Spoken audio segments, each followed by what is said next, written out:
Hey, what's going on, everyone? It is I, the Beta Cat, and I am here with Static P. Hey guys, how's it going? And welcome back to another episode of Don't Worry Wednesdays. So, this episode, we got some pretty good questions on our hands, and we're just gonna kick this right off. So, Ryan, what do you got? All right, I'll read the one that I got. I got this from a Twitter private message, and I don't think the person wanted their name stated, so we're just not gonna do that. Says, for your next Don't Worry Wednesday, I have a question about suicide. I know you're going to say you should talk to someone or get some help, but the thing is, I have been getting help and it doesn't help at all. I have no clue what to do, and I only have one solution, which is to pass.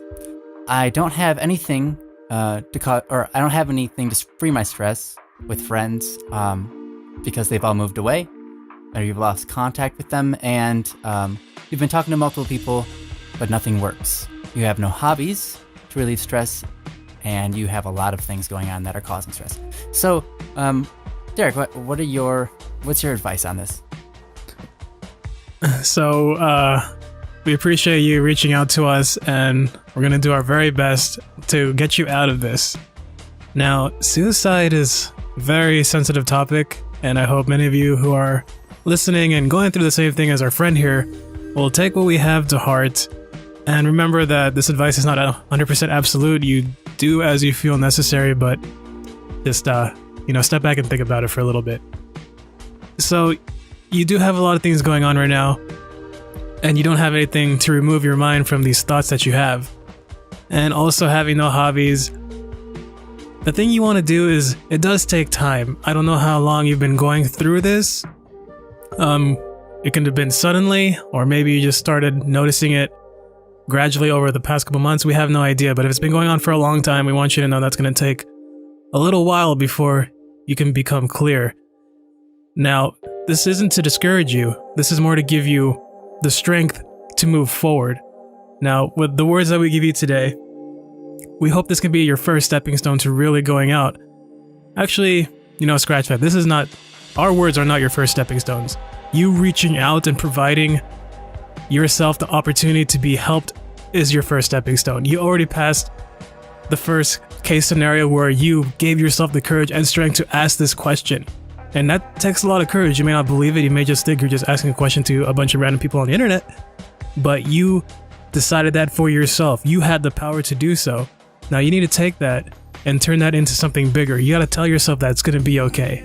It's not going to be 48 hours from now. It may not be a week from now. It may not be a month, but it's going to be okay. You just got to hang in there. And you got to remember that there's people out there who care about you. You may not believe it, but you should. I care about you. Ryan cares about you. Your family cares about you. And there's friends out there waiting for you to give them the first handshake, waiting for you to give them the first high five. There's people out there for everyone.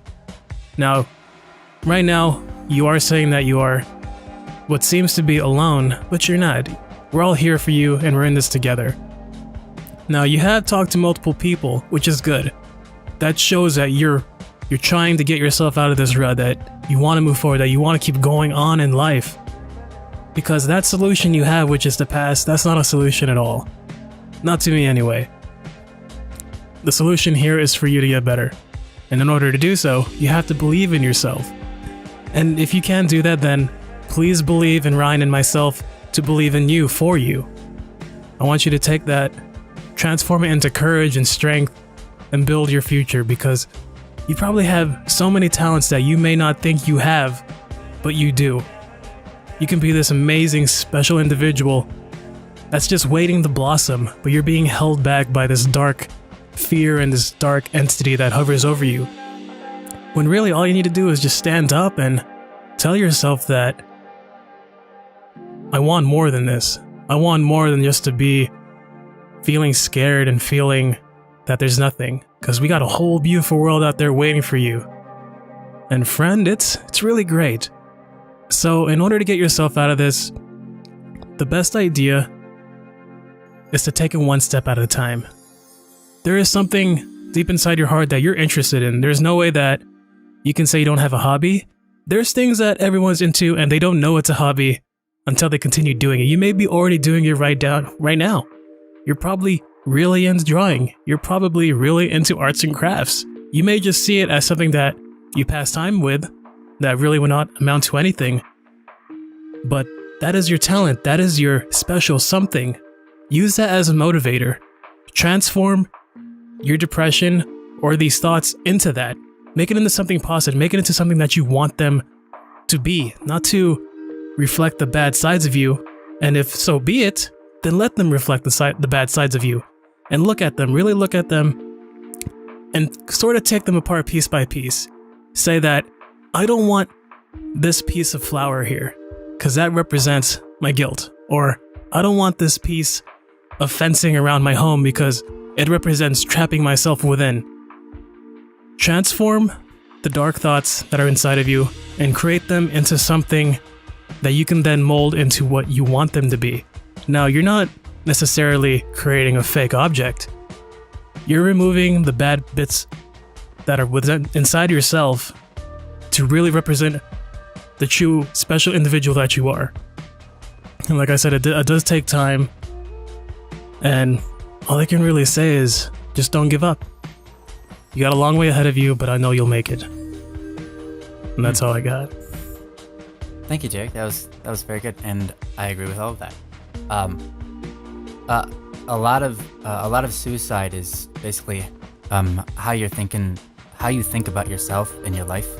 And I mean, like Derek said, it takes some time. It takes time to change how you think about these things. I remember one time when I was going through a hard time, I went into my bathroom and just stared at myself in the mirror, and I said, "What is going on with you? And I don't like feeling like this. What do I have to do to get out of it?" And I started kind of thinking about, like, why am I acting like this? Why do I feel like this? And I started finding some answers.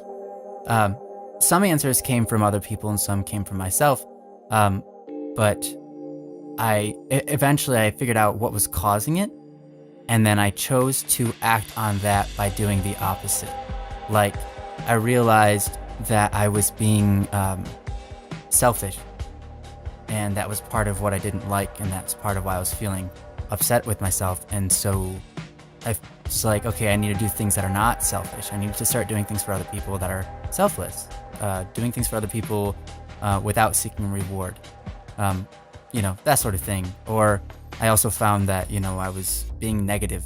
I was seeing things in a negative way. So I had to start forcing myself to look at things in a positive way. And I'm sure you've heard these things before, but I know that worked for me, taking some time to actually reflect and form a game plan on how I was gonna move forward. And yeah, it's okay if you don't know what your hobby is. Like Derek said, you can find it. And here's the thing, whether you do amazing things or not, whether you're producing incredible music everybody's enjoying or not, whether it be art, or maybe just a little thing that you do on your own, like lockpicking. Lockpicking is a hobby. And it doesn't necessarily give a whole lot to other people, but it is fun, and it can give to other people. You can like share it with people and show them how they work, and it's cool, and you can find communities like that. It's pretty neat. But anyways, it's what you do with your life doesn't determine your value, because you're a human being and you have human dignity.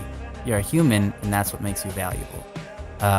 So don't get caught up in the idea that you're worth nothing, because you're not. You're worth just as much as everybody else. And so find the person you think is worth the most, and you're worth just as much as them. I assure you, that is the case.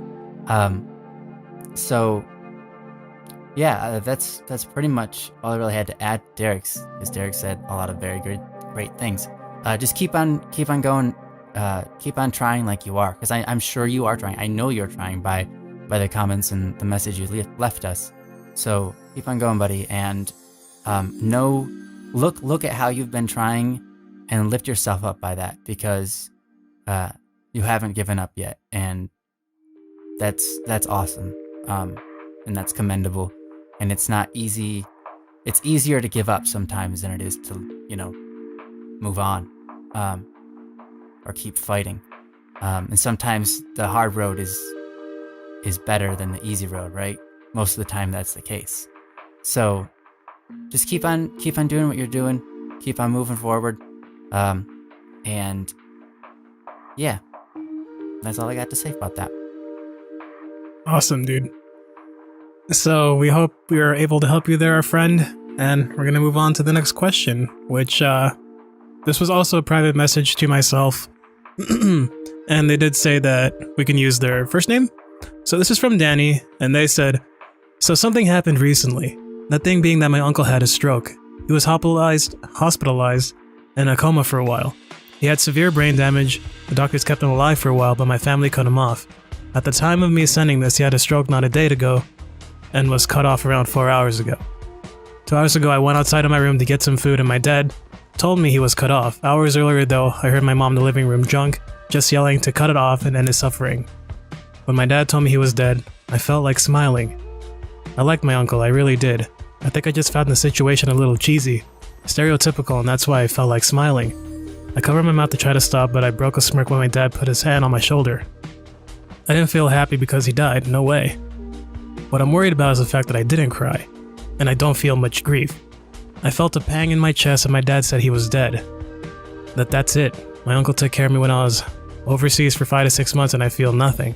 I've been told I have anxiety and I stress out about the littlest things like the jokes I fall flat. But when a man that took care of me died, I didn't feel much. I wonder what your and Ryan's thoughts are about this. Thanks. So what do you think, Ryan? If you're worried about like thinking that you're a bad person for doing that, don't worry about it. You're not. It's interesting kind of what goes through our heads and stuff. I know sometimes you experience something bad and instead of reacting the way most people do, once in a while we just act oddly. I remember I had dated a girl for 4.5 years and I went to Canada to visit her for the first time. And we met and we hung out for like a week and then I went back home. And after about a week after that, she dumped me.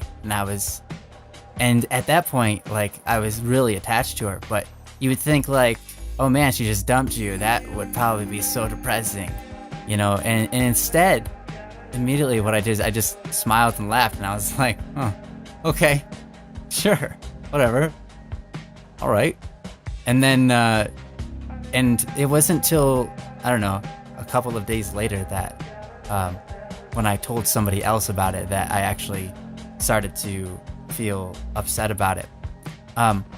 Because at that moment, my mind was in a different place and then I reacted differently. It's just interesting because, you know, we don't always have the same reaction for everything.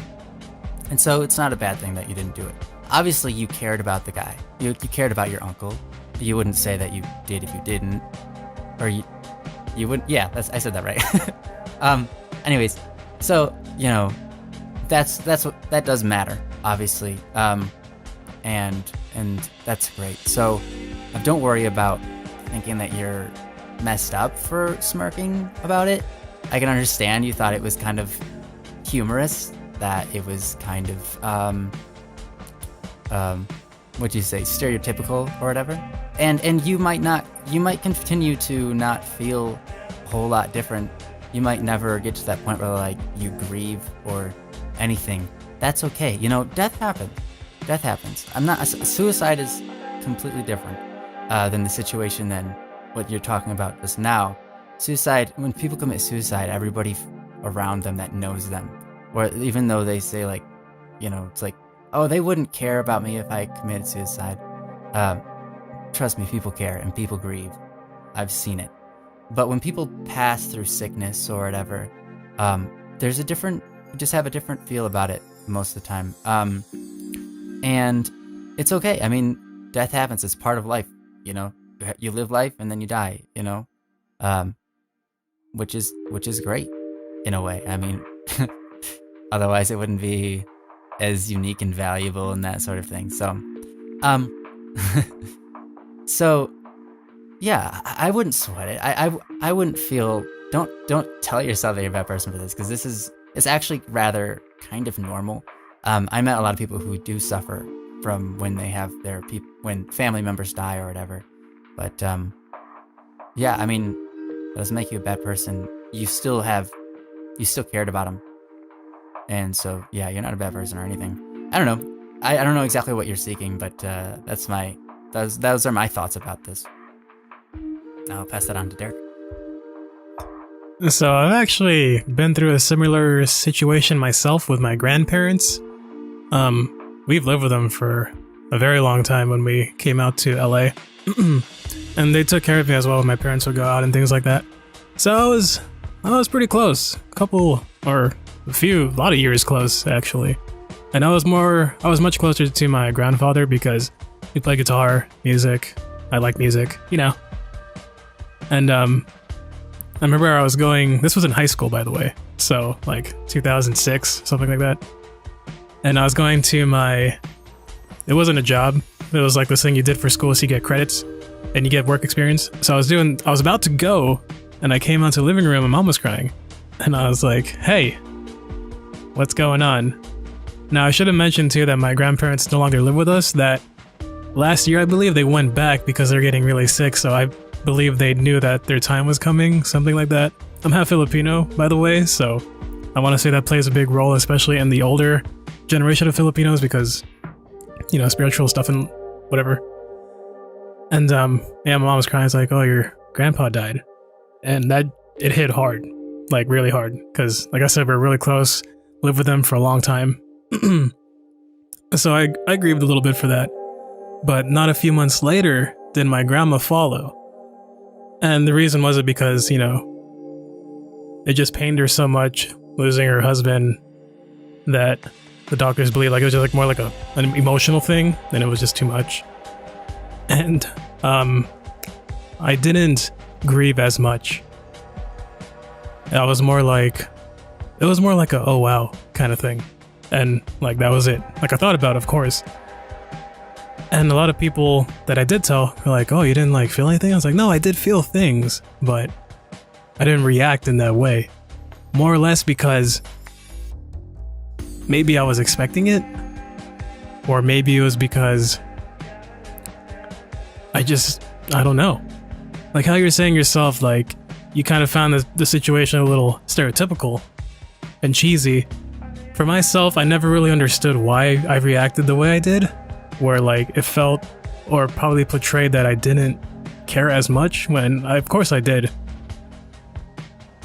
It's just the way that humans react sometimes. It's entirely different. It's not really based on if you have like bad tendencies or bad personalities. It's just how your emotions and your mentality kind of perceive things that you yourself may not quite understand.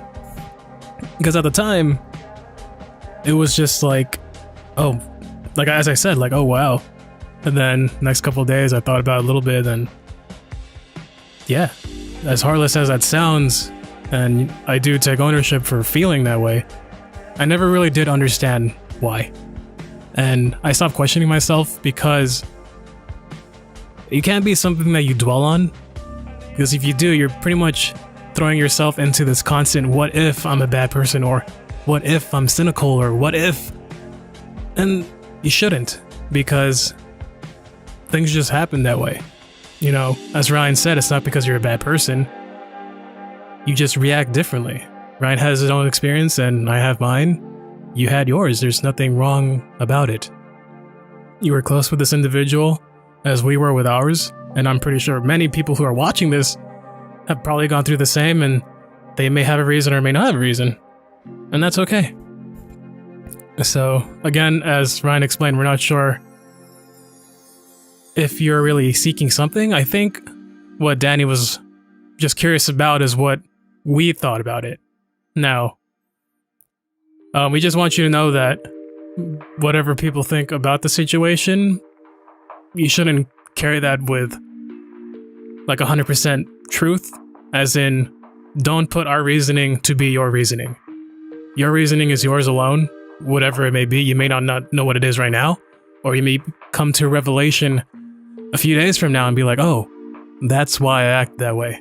Or you can be like myself and many others who never really know why, And it's going to be up to you if you're going to decide to dwell on it, think about it for the rest of your life, or how long it may be, or kind of just move past it and be, it happened.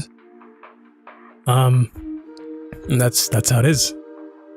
It may not be the answer that you're looking for, and I apologize as well for not being able to answer you to the best of my ability. But yeah, all in all, it's not a bad thing. You're not a bad person for how you reacted. Yep, I've to be honest, I have had very few people ever die in my life, but and while I've grieved, I've never I've felt emotionally for it. I've never cried at a funeral or anything like that. And I remember my first experience with that, and I was like, I'm like one of the only people here at this funeral not crying. Is there something wrong with me? And then I realized, I don't usually cry a whole lot, and it's all right, so I just moved past it. I was like, I'm not a bad person. Obviously, I'm caring for them. I just am not being compelled to cry, and that's just that. Physically displaying my emotions, I'm not compelled to do it for some reason, and that's all right. That's no big deal. But anyhow, yeah. So I believe that wraps everything up. What do you have, Derek? Anything else? No, that's all I got. Just for both of you, stay strong through your lives, and everyone who's watching, stay strong through your daily lives. Things get better. And what's that thing again? Oh yeah, don't forget the smile. Seriously, don't forget to smile or I'm gonna tickle you. Ooh, and then force him to smile. So Ryan, what's the joke, dude? Yeah. So, I don't have one. So, what do you call it when a car eats a carrot? A car eats a carrot? Yeah, what do you call it when a car eats a carrot? I don't know. By the way, this is all on you. You gotta make this something funny, because I got nothing. So when a car eats a carrot, does it become a... Carrot? Carrot? I don't know. Derek, I don't know. You're the one that made me do this. So, I'm sure you have a joke. Maybe. I don't know. You were supposed to prepare one, remember? No, I actually remember that wasn't the case. Well, okay. Did you ever used to play Where's Waldo when you were little? Yeah? Now, didn't you ever question why everyone always asked, Where's Waldo? No, I figured that was part of the game. Like, no one really ever asked, how's Waldo? You know? Yeah. And like, why are a ghost banned from the liquor stores? I don't know. Because they would steal all the booze. Oh, yes. Nice. Very, very good. And what happened when the chicken crossed the road? Hopefully he crossed it successfully. I don't know. What happened? Got hit by a car. Ah, darn it. Unsuccessful road crossing. You know, they do make road signs for the animals. They just fail to read them. They do? Actually, yeah. Well, one time, they've got the deer crossing signs and the duck crossing signs. And those are actually for people, not for the animals, but whatever. One time, I was driving and I turned onto a road, and right immediately on the road is a railroad track. And me and another person met at the railroad track and had to stop for the railroad track because there was literally a chicken crossing the road on the railroad track, slowly hopping along the rails, like, bop, bop, bop. And both of us were like looking at each other and looking at the chicken like, seriously? This is happening right now? We're both just watching a chicken cross the road? Nice. It was pretty great.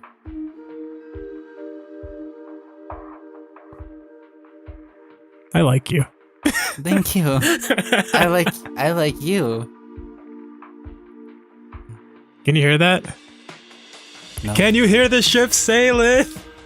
Oh no! I read a comment earlier. It was on our last video. It said, "I'm straight, but I ship these two," and I'm like, okay, please don't.